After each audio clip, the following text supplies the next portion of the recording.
Live. It is Adam Jones from 98.5 The Sports Hub alongside Chuck McKenney from Reds Army.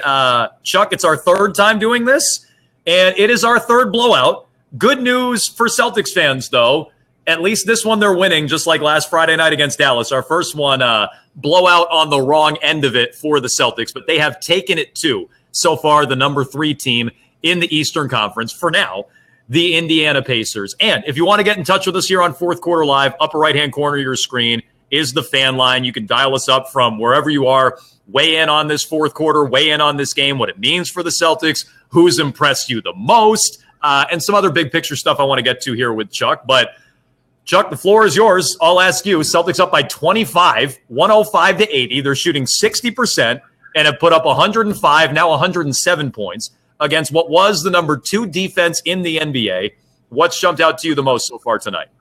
Yeah, I mean, this has been a great performance. I think we've seen a mix of guys step up. Right, Tatum was red hot early. I think he was 5 for 5, so he carried them through the first part of the first quarter, and then Jaylen Brown picked up some of the slack for the bench. So those two guys really carried the load in the first half. And then, Marcus Morris, he's just been phenomenal. He is another he's so steady and he's so reliable and he's such a great jump shooter. He can bail them out of possessions all of the time. I mean, I think he's the leading scorer in this game. So he's kind of been the constant all the way through. They've had really good balance. And this has been an impressive performance so far. And I feel like, they're up, close to 30, so I can chalk this up as a win. And it's been, to magnify this, Kyrie's kind of stepped back a bit. Horford hasn't scored. So they've just had a really good performance. And I almost considered this, this is going to sound a little bit silly, but a mandatory win, right? So Indy was coming in on like a back-to-back, 3 out of 4. So by NBA standards, that's almost like a scheduled loss, but they're a very good team, right? So you would expect that they would show up for this game. But, we see the Celtics making ground, just kind of climbing up that Eastern Conference ladder. They needed to win this game. And I think, watching their performance tonight was it's been very good, very, very good. I don't have a lot of negative things to say. No, I don't have a lot of negative things to say. I can't imagine you or anyone else out there does. Again, you can chat along with us here on FanCred. You can also get in touch in the upper right-hand corner of your screen on the fan line as the Celtics now really laying it on. They just had the lead over 30 here in the fourth quarter against Indiana. On the scheduled loss portion of it, I'd be all about hitting that panic button and saying, oh, well, they beat Indiana, third game in 4 nights, second night of a back-to-back, no Miles Turner. But they're up 30, and they're shooting the lights out. And this is where I want to pick up with the chat a little bit. Max weighs in. Guys, where the heck has this shooting been all year? And, sometimes you just have a hot night. Sometimes it's just falling. But it has felt a little bit like the Celtics are trending in the right direction there. And I would say specifically 2 guys you mentioned earlier, one who started incredible in the first quarter, Jason Tatum, the other who I thought was really good in the first half as well, Jaylen Brown. I've kind of been wondering what you're going to get out of those guys night in and night out. Tatum's been inefficient but has put up numbers. Brown obviously has been coming off the bench again tonight. I think it's important they're getting those guys going, or at least it seems like over the last handful of games, they've been getting those guys going in addition to Hayward, who we spent a lot of time talking about on Friday night. Yeah, absolutely. So I think over the past, month or even maybe a little bit longer, they have a top 5 offense, right? Top 10 offense. I mean, the offense has been a lot better.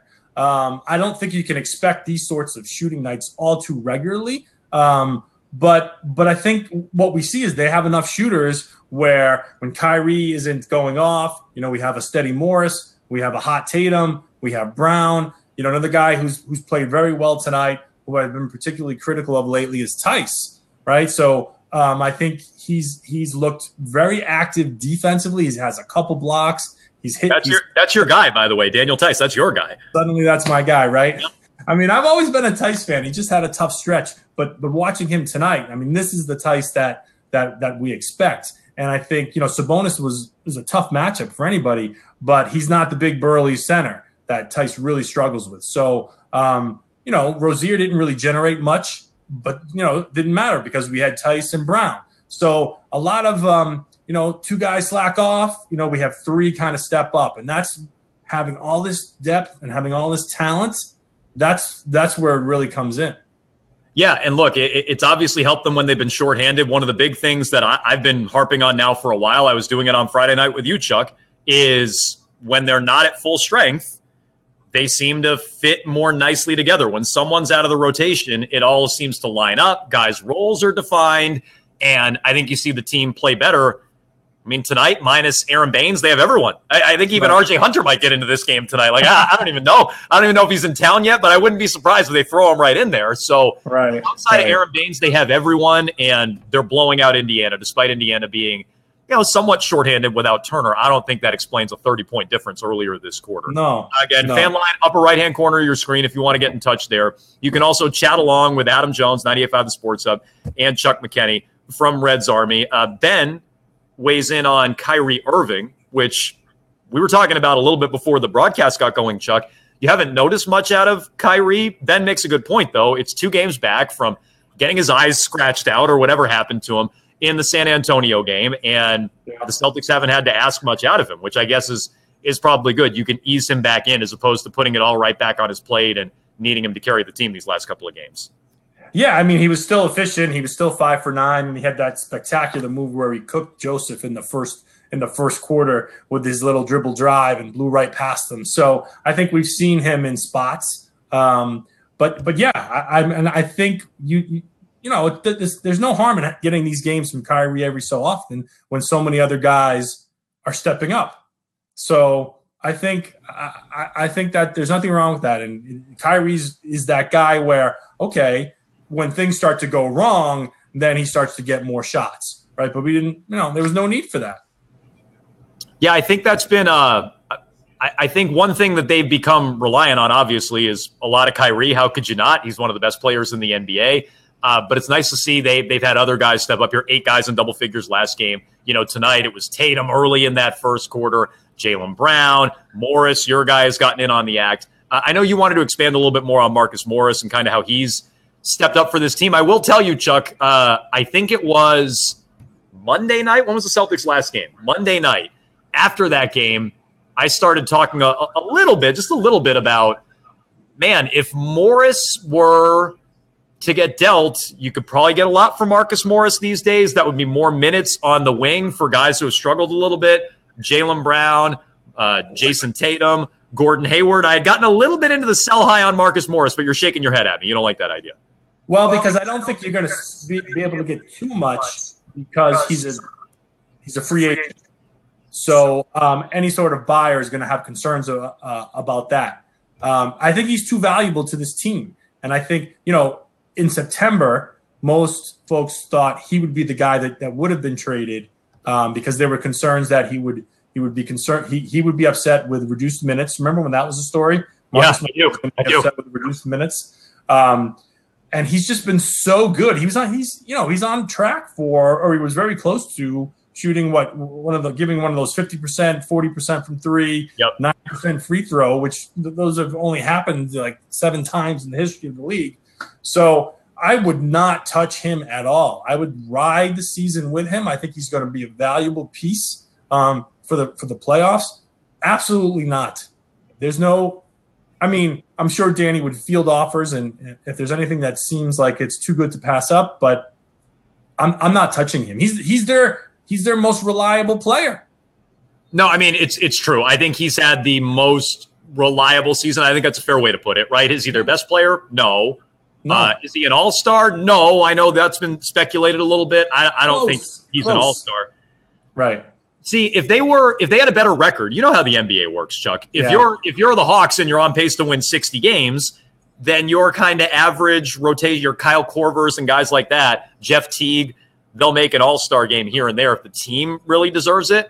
Do you think this team deserves 2 all-stars the way they played in the first half? No. The answer is no.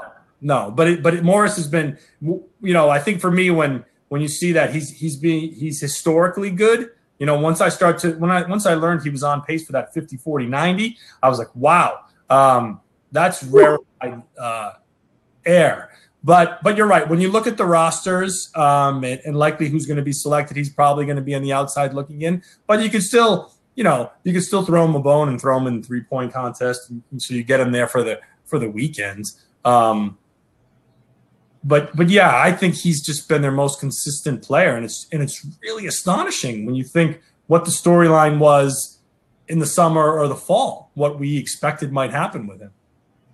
Yeah, I thought he was. Look, I mean, going back to when they first traded for him, I didn't love it. I didn't love getting rid of Avery Bradley for one of the Morris twins, and I watched him for the first month of the year last year, and I'm like, this guy is a gunner. I'm like, this guy has no conscience, no shame, and I used to cringe every time he shot it, and now honestly, every time he shoots, I'm like, okay. I mean, it may not be the best shot. He can be a little bit of a black hole sometimes, but I usually now have been convinced over a year and a half that it's probably going to go in. Ben on the chat line wants to jump in on Morris. He says that he's been the second best player on the team this year, and he's in the camp that the Celtics need to subtract Terry Rozier rather than Jaylen Brown. I know there's a lot of conversation in the chat right now about Jaylen Brown is the guy to go. I think it's hard to trade Brown now because you're selling low, and he's not a free agent at the end of the year like Rozier is. Like, to me, Rozier is an easier subtraction. And if you really felt like you needed to shake things up and they're playing better, so maybe you don't, I think Rozier is the easier guy to subtract for Danny. I don't know that he'll do that, but I can't imagine he's thinking about dealing Brown at this point in time, especially the way he's played in the last, handful of games since the calendar flipped to 2019. No, absolutely. I agree with you 100%. Brown has a good defensive versatility, right? He's long. He can defend multiple positions. He's going to be better. We're seeing him. And he's still relatively right. He makes less than $6. He's like $5 or $6 million. Yeah, he's still cheap. Yeah. You ride him out and then you make a decision. Rozier's the one that's leaving, but I don't think, and I believe Danny. I think he said it that he doesn't really have any intention. I think they just have the right. I like the way the talent sits. I know we're still trying to, Well, so I was going to ask you this, and just to jump in, and I apologize, but I was going to, what if you had your druthers? What do you think the team even needs? Like, what's their need? I kind of think they just need to play better together as constituted. Like, I just think they need to get more out of what they have. I don't think there's a real obvious need. I mean, maybe if you really want to get greedy, like, we have on talk radio, people are on the chat, think big about Anthony Davis, which is a pipe dream, right?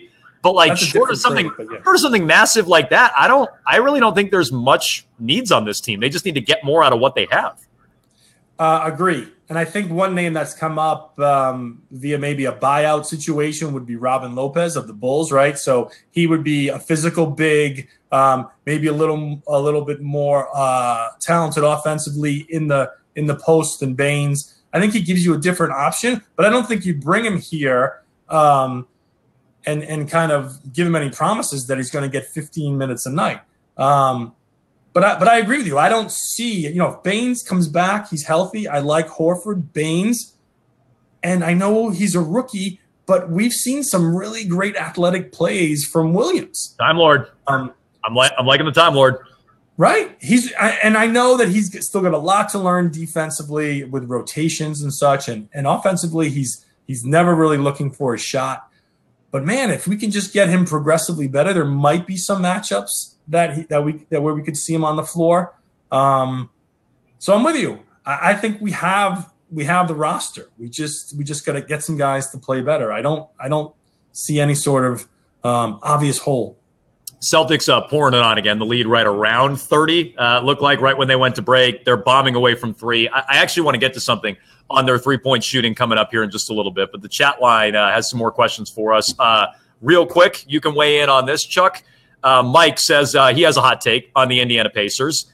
They actually stink. Discuss. Well, I think Victor Oladipo is a phenomenal player. But without Turner, you do kind of look at the roster and go, they got a Bogdanovich, they got a Sabonis, maybe Tyreke Evans. Like, without Turner, you do kind of look at him and go, Yeah, well, I would say Oladipo and Sabonis are probably their top two players, right? Even over Turner. Yeah, Turner, to me, I think he's still – I don't know. I mean, I don't know. I don't know enough of him, but when I watch the Pacers play the Celtics, it seems like it's Sabonis who's getting. They have some good role players. Young, and you want to laugh or jest with Bogdanovich, but when he's in the right roles, when he's spotting up and Oladipo's finding him, he's gonna make the baskets. He's a great shooter. So they have some of those good role player pieces. I mean, to say they stink, I think is a little harsh. Is a bit harsh. But we talked on Friday. I mean, there's only one team in the East that I think is clearly better than the Celtics. And even before tonight, the Celtics and the Pacers are in a postseason series. I'm taking the Celtics. The Celtics and Philly are in a postseason series. I'm taking the Celtics. The Celtics and even Milwaukee are in a postseason series. I'm taking the Celtics. The only team I'm convinced right now, and I can be swayed if the Celtics are going to play like this every night, I can change my mind. But the only team I'm convinced is better than them in the East right now is Toronto. Dave also says, right in that vein, all that matters is winning a game in Toronto. Show me you can do that, and that will show you a team that can win the East. Are the Raptors it for you? Refresh my memory on where you were at on Friday night. Yeah, I think that they played very well. I think, seeing Kawhi, the old Kawhi is back. Lowry's playing well. So, they had that stigma of they're folding in the playoffs. They had trouble with LeBron. Well, in fairness, though, they went out and changed stuff. So I think they even acknowledge that there's something to that stigma. That book on them, I think they said is true. We can't keep doing it with DeRozan and Lowry anymore. They shook it up. Yeah. So yes, they played better this season. Time Lord, great block. But I wouldn't go into if it's the Eastern Conference Finals and they have home court, we're not going to win this. I still feel like this team, if Celtics were to continue to progress, I like Kyrie in a playoff series. I just do. I think he can be the best player. Kawhi's great, but I think those two guys can battle. It'll be tough. I wouldn't. I know what the caller's saying, or he wants us to. We need a signature win now to prove that this group is especially a road win, right? Because they beat Milwaukee at home, they beat Toronto at home. They need a signature road win, is what he's saying. Yeah. So that's fair, but by no means am I scared of Toronto. They're a great team and they're the favorite right now, but that doesn't mean that I don't think we can beat them. We're getting another look at Time Lord's block there on Tyreke Evans. And, that's an element the Celtics haven't had. Again, against good teams in the postseason, could he rack up, 3 fouls in 2 minutes? Probably. But, he's fun to watch. It's garbage time right now, Chuck, I would say, to put it mildly. And again, if you want to jump in, fan lines in your upper right-hand corner to talk to Adam Jones of the Sports Hub, Chuck McKenney of Reds Army. Sean has jumped into the chat. He wants the Celtics here to feed the Panda, Yabusele, which just will allow me to tell you what lineup is out there right now. It's Jaylen Brown, Gershon Yabusele, it's the Time Lord, it's Ojale, and I think that's Brad Wanamaker at the top of my screen. Yeah, that's Wanamaker who's out there. My only question, where's RJ? Where's RJ Hunter? He's back. Get him in there. What are we waiting for? Is he back in Boston? Is he there? Is he in Boston yet? Or is he? If he's not, he could roll into the Garden right now and play better than half the Pacers roster the way they're going. So that move, it's funny because I flash back to the 2015 draft. Did you like that draft? That pick? I hated Rozier. I was in the building booing that. I hadn't heard of Rozier, but I love the RJ Hunter pick. I was so on board with the RJ Hunter pick, which shows what I know. Good basketball acumen over here. I loved it. It's funny because this wasn't my take, but I remember reading it somewhere where had the Celtics flipped and taken Hunter at 16 and Rozier at 28, I would have loved it. Would have been like, that's perfect, that's fine, that's great. Totally agree. If they were reversed, we were all up in arms because we didn't know anything about Rozier, and he was kind of another Marcus Smart in a way, a defensive first point guard. Yep. We already had enough guards. But, I just don't know why they brought Hunter in. I didn't read up on if there was any sort of explanation. Was there any sort of resolution with the Jabari Bird situation? I don't think so.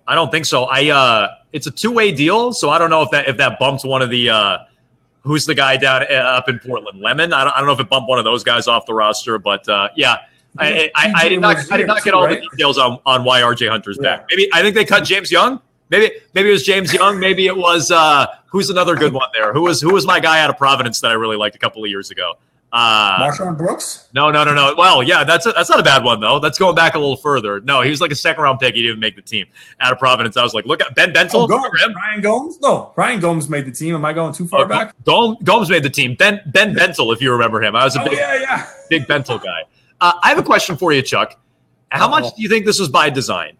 The free throws tonight. The Celtics right away. This is a small number for most teams, but they had 5 free throws in the first quarter. They had 12 by halftime. Last I saw, they were at like 21 free throws in the game. They're up to 21 out of 24 from the stripe tonight. Do you think that is just a random thing? Do you think that's a matchup thing? Or do you think they're making a more concerted effort to get to the free throw line more? Because they've been a team that just lives and dies by the three for a couple of years now.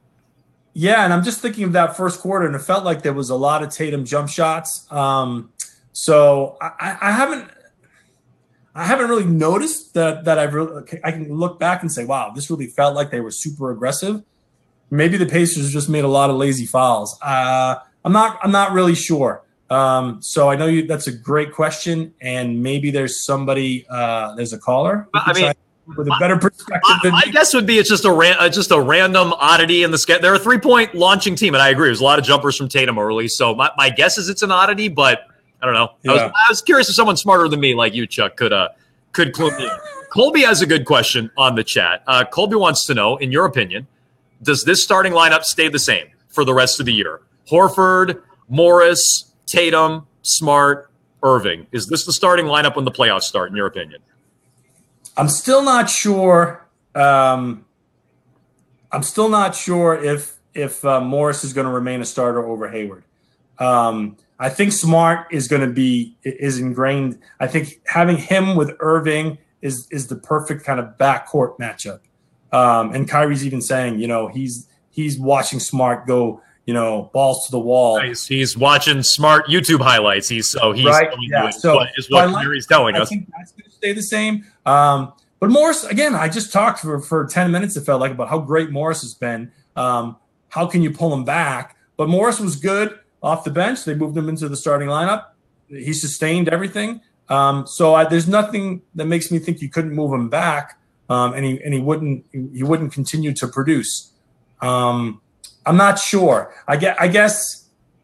Wow, if I had to wager, right? If I had to wager, forget what they're going to do. Just what would your lineup be if you could make a starting 5? You're Brad Stevens. Brad, you get to be interim coach. What's your starting 5? Forget what you think they're going to do. You would keep it? I would keep this lineup. I would keep this lineup, yeah. Interesting. So I would like to give another crack to how they started, just because I think that's their highest ceiling. Like they've righted the ship, admittedly, with this lineup. And I think I read today they're 14-5 since Smart was inserted into the starting lineup. It'll be 15-5 with this win tonight. Time Lord flushing down. Pulling himself up a little bit. Yeah, you got to tee him up. You got to tee him up there. He pulled himself up. That was a safety pull-up. He was concerned. No. Look, there's no one under him. Look, as a man who once dunked. Oh, there's no one under him. He pulled himself up. Tee him up. But his legs. All right. No. Tee him up.